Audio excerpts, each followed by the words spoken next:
ବୁଝୁନୁ କାହିଁକି ତାଙ୍କର ବର୍ତ୍ତମାନର ପ୍ରତିଷ୍ଠା ଅତୀତର କଳଙ୍କୁ ଲିଭେଇ ଦେଇ ପାରିବନି। କିନ୍ତୁ ଅନନ୍ୟା ଜଣେ ମଣିଷ ପାଇଁ କଣ ଅତୀତ ହିଁ ସବୁ କିଛି, ବର୍ତ୍ତମାନ କଣ କିଛି ମୂଲ୍ୟ ନାହିଁ। କିନ୍ତୁ ସେଇ ମୂଲ୍ୟ ଯେତେବେଳେ ଇଏ ଦୁନିଆ ଆଜି ବୁଝୁନି, ମୋ ବାପା ବୁଝୁନାହାନ୍ତି, ସେତେବେଳେ ମୁଁ ଏକା ବୁଝିଗଲେ ପୁଣି ଏ ସମସ୍ୟାର ସମାଧାନ ହେଇ ଆମ ବାହାଘର ହେଇଯିବ। ତମେ କଣ କହୁଛ? କାହିଁକି ଏତେ ସବୁ କଥା ମତେ ଗୋପନ କରି ରଖିଥିଲ? ମତେ ବିଶ୍ୱାସ କର, ମୁଁ ଗୋପନ ରଖିନଥିଲି, କଥା ଆଲୋଚନା ପରିସରକୁ ଆସିନଥିଲା, ସେଥିପାଇଁ କହିନଥିଲି। କିନ୍ତୁ ସେଇ କଥା ଏବେ ଆମ ବାହାଘରର ପ୍ରତିବନ୍ଧକ ସୃଷ୍ଟି କରିଛି। ଅନନ୍ୟା, କଳା ରଙ୍ଗର କୋଇଲା ଜଣେ ଜଣେ ଲାଲ ଅଗ୍ନିପିଣ୍ଡୁଳାରେ ପରିଣତ ହେଇସାରିବା ପରେ ସମସ୍ତେ କଣ ତାର ସେ ଲାଲ ରଙ୍ଗକୁ ଉପେକ୍ଷା କରି ସେଇ କଳା ରଙ୍ଗକୁ ମନେ ପକେଇଥାନ୍ତି? ତାହେଲେ ମତେ କୁହ, ସକଳ ପ୍ରତିଷ୍ଠା ସତ୍ତ୍ୱେ ବି ସେଥିରେ ମହାଭାରତର ମହାନାୟକ କର୍ଣ୍ଣ କାହିଁକି ଦ୍ରୌପଦୀଙ୍କ ସ୍ୱୟଂବର ସଭାରୁ ଉପହାସର ପାତ୍ର ହେଇ ଫେରି ଯାଇଥିଲେ?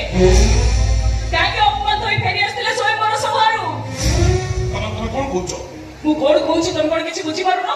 ଶୁଣ, ତମେ କଣ କରିବ କଣ ନ କରିବ ସେଇଟା ତମେ ଚିନ୍ତା କରିପାରିବ, କିନ୍ତୁ ତମେ ଯଦି ଏବେ ଅପମାନିତ ହୋଇ ଏଠୁ ଫେରି ଯାଅ ତାହେଲେ ମୁଁ ହେଇଯିବି ଗୋଟାଏ ମଙ୍ଗଳା କନ୍ୟା। କିନ୍ତୁ ମୋର ସଫା କଥା, ମୋ ବାପାଙ୍କ ଆତ୍ମସମ୍ମାନକୁ ମୁଁ ଅଣଦେଖା କରିପାରିବିନି, କି ତାଙ୍କ ମରଣର କାରଣ ବି ମୁଁ ହେଇପାରିବିନି। ଆଉ ସେଇଥିପାଇଁ ଆମ ବାହାଘର ବି କୌଣସି ପରିସ୍ଥିତିରେ ବି ହେଇପାରିବନି। କ୍ଷମା କରିଦବ ତମେ ମତେ, କ୍ଷମା କରିଦବ।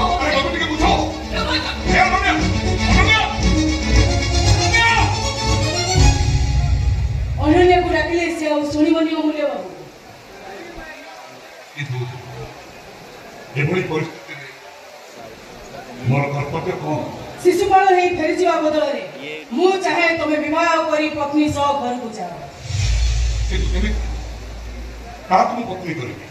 କିଏ ମତେ ବାହା? ମତେ ପତ୍ନୀ କରିବ? ଅନୁପମା ସହ ଅନନ୍ୟା ଖାନଦାନର କିଛି ବି ସମ୍ପର୍କ ନାହିଁ। ଏଇଟା ହଉଛି ମୋ ମାମୁଁ ଘର। ପିଲାଦିନେ ମୋ ମାମୁଁ ଘରେ ଆସିथा। ଅନନ୍ୟା ମୁଁ ଦି ଭଉଣୀ ଦି ସାଙ୍ଗ ଏକା ବୟସର। ଅନନ୍ୟା ସହ ତମର ଭଲ ପାଇବା ପ୍ରେମର ସମ୍ପର୍କ।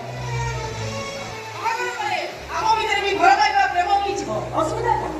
ଆଉ ତମକୁ ବାହା ହେଇ ସାରିବା ପରେ ଯଦି ମୋ ମାମୁଁ ଘର ସହିତ ସବୁ ସମ୍ପର୍କ ତୁଟିଯାଏ ତାହେଲେ ଦୁଃଖ କରିବିନି। ତମ ମତେ ବାହା ହବ? କ୍ଷମା କରିବ ଅନୁପମା, ମୁଁ ତମ କଥାରେ ଏକମତ ହେଇପାରିବି। କାହିଁକି ନା ଅପମାନ ଚୌଧୁରୀ କାହାରି ଦୟା କାହାରି ଅନୁକମ୍ପାକୁ ଆଶ୍ରୟ କରି ଜୀବନ କଟିବାକୁ ଚାହେଁ।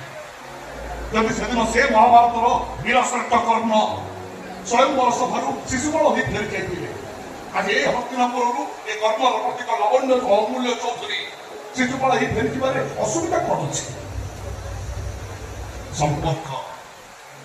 ସମ୍ପର୍କ ଆଜି ଅଭିମାନର ଶୃଙ୍ଖଳରେ ବନ୍ଦୀ।